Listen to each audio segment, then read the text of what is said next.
Elle avait tout d'une grande malgré son petit gabarit et son petit numéro. Née il y a 40 ans, la 205 a toujours son fan club à Vesoul. Frédéric Buridan, Antoine Laroche. C'est bien, tu as réussi à retrouver un cri parce que la dernière fois tu l'avais pas. Damien et Anthony sont des passionnés de la mythique 205, qui vient de fêter ses 40 ans.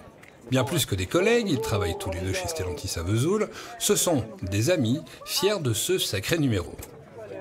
Je suis de 73, donc c'est mes voitures préférées quand j'étais gamin. Et voilà, depuis quelques années, c'est ma deuxième, enfin c'est ma troisième.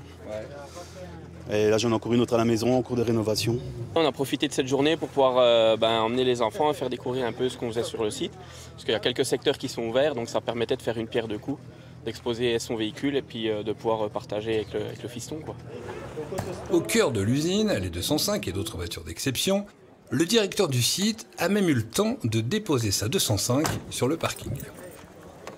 Je suis né la même année que les premières qui ont été construites sur Mulhouse. C'est une voiture de cœur, ça reste la voiture emblématique de la marque Peugeot.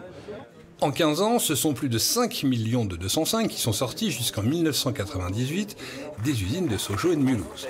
En Franche-Comté, la 205 a même son rallye qui part de la Haute-Saône direction le Maroc, avec un détour sur les routes du département pour se mettre en appétit. Donc on a pas mal de 205 inscrits, mais aussi de voitures mythiques, de prestige, qui vont parcourir cet après-midi 113 km sur les terres saunoises au sein de notre beau département, avec des énigmes à résoudre. On les envoie vraiment trouver la pierre percée, par exemple, une source d'eau chaude dans la forêt. La fête des 205 se poursuivra demain du côté de Frotter-les-Lures pour la centaine d'équipages qui prendront la direction du Maroc du 26 octobre au 3 novembre prochain pour cette 20e édition de l'Africa Raid.